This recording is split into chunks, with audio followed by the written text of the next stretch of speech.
Oksana Malaya comes in at number 5. She's from Ukraine and she was born on November 4th, 1983, and she was extremely neglected by her parents. Finding herself locked outside of her house when she was just 3 years old, she crawled to a nearby dog kennel to stay warm, and her parents apparently didn't even notice that she was gone, and Oksana continued to stay in the kennel with the dogs. What was surprising is that over 5 years went by with her living with the dogs, and occasionally she would encounter other humans, and she even wandered into her parents' house on certain occasions. According to Feral Children Project, Oksana quickly learned to live like her new dog family, and she ate raw meat, she walked on all fours, and she could even bark exactly like a dog. Now when somebody finally contacted the police about Oksana and they came to investigate, she actually charged at them on all fours and started barking like a dog. She wasn't even able to walk upright, and doctors were worried that she lost the ability to speak like a human. Luckily though, she was taken to an orphanage and she was taught how to speak as well as walk. And now she lives on a farm caring for other animals. However, her mental function is of a 6-year-old.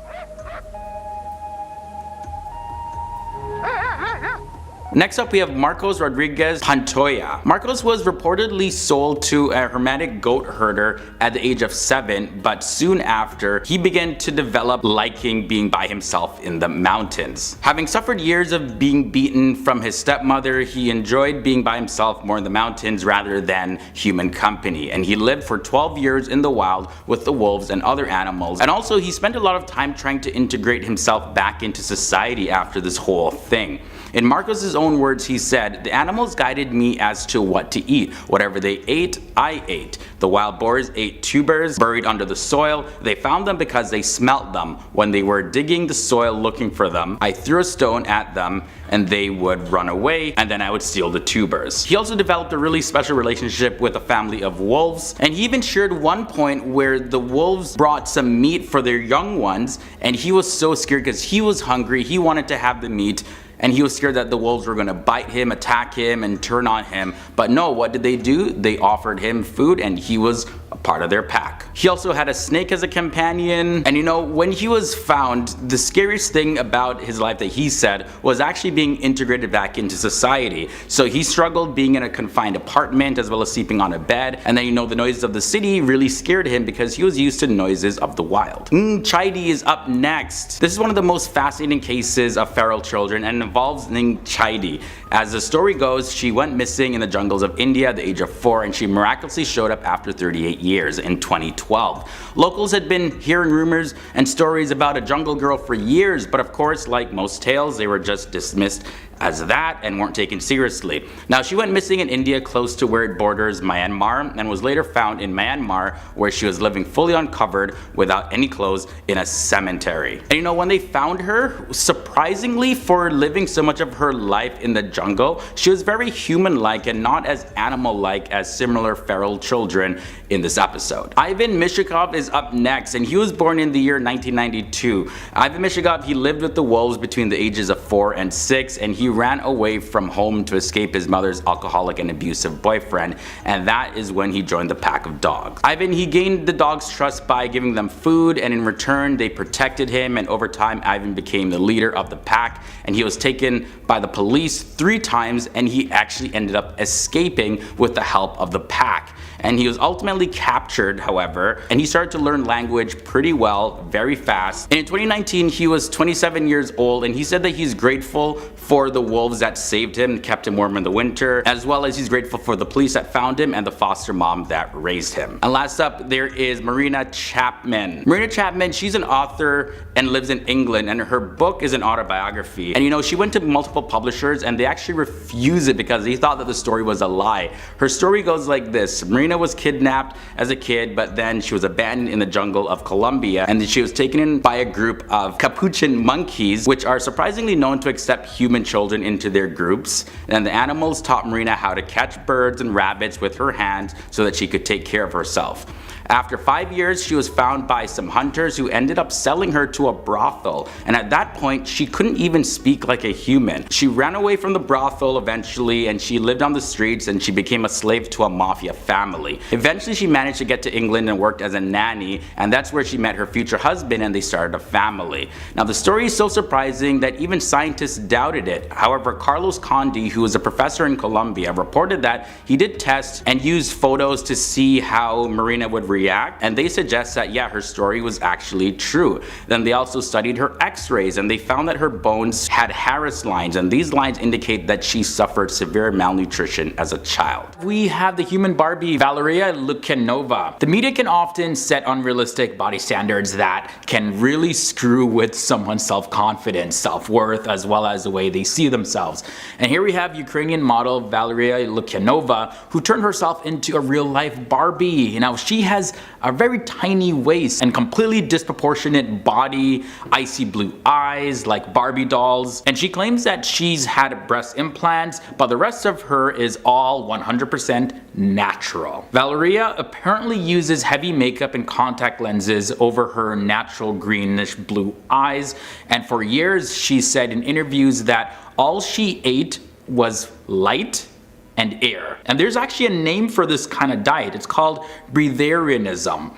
And apparently this allows somebody to access an inner power that can allow us to nourish ourselves without eating actual physical food. Now most news outlets believe that the pictures circulated by Valeria Lukyanova were enhanced with Photoshop. However, she did dismiss these claims by posting videos on YouTube where she doesn't have so much makeup on and she looks a lot more natural than a lot of her pictures. Well, we talked about Barbie, here we got Ken, Justin Jedlicka. Justin Jedlicka is an American man who's become very famous for having over 190 cosmetic procedures to look like the famous Ken doll, who's the husband of Barbie. And according to the recent numbers, he's spent over $200,000 on surgery, and among his surgeries he's had rhinoplasties, a cranial brow bone shape and augmentations to his cheeks, lips, buttocks, and chin. And Justin's upper body is filled with silicone implants in his biceps, triceps, and shoulders. And he said in an interview that looking like a Ken doll wasn't his inspiration for transforming himself. In fact, he said that his inspiration came from anime. Justin started going under the knife when he turned 18 years old, and that's because his parents were against him transforming himself into a human Ken doll. Justin had to wait till he was legal age to get his first nose job that cost him $3,500. And he said he wants to be 110% plastic. He said this in his own words. For me, plastic surgery is an extension of my creativity.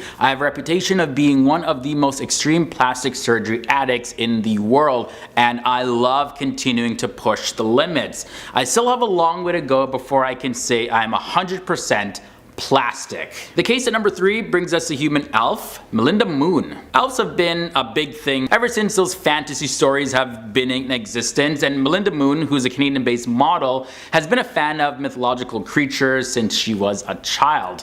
Now she believes that she may have been a fairy in her past life, and her obsession caused her to spend over $400 to have an operation in 2011, and the purpose of the operation was to make her ears look more pointed, exactly like an elf. She said that she's been drawn to elves because of their innocence, their elegance, and their spirit.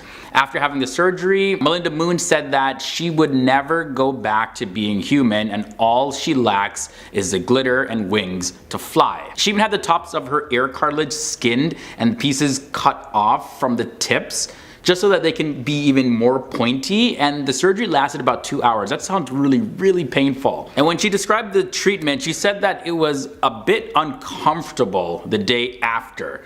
That's the biggest understatement ever. But she did confess that her ears were really swollen and swore with a slight burning sensation. She then added and said it was completely worth it. So guys, you take a look, let me know what you think. How do you think she looks? Number 2, we have Anastasia Spangina. She was inspired by anime cartoons, and Anastasia transformed herself into an anime character. Of course, she was inspired by anime, and she spent hours transforming herself. Like, her transformation is complete with enormous glossy eyes, she has a itty bitty waist, purple hair, and she has a defined pout and coquettish type of pose. Anastasia is also from Ukraine, and she took style inspiration from cartoons because she wanted to capitalize on the huge fan following that anime cartoons have in Japan. She even adopted a Japanese name for herself, and that's Fukakumi. So yes, she has completely transformed herself through surgery, and on top of that, she spends 2 hours each and every single day to get her face prepared.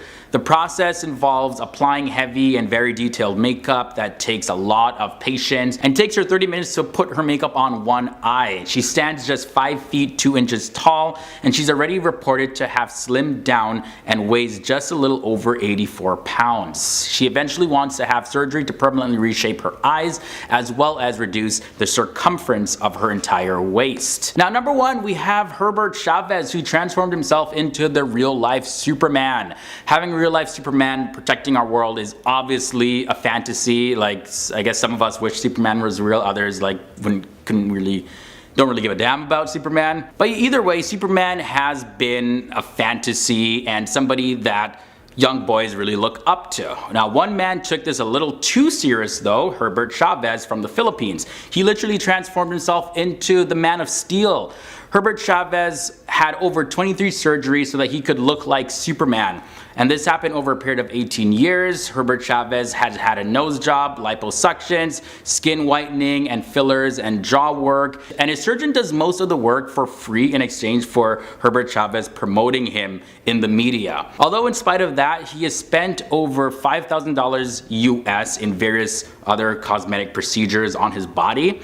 And Herbert Chavez says that he fell in love with Superman after watching him on TV when he was only 5 years old, and he even wears bright blue contacts over his eyes so he can match how Superman's eyes look.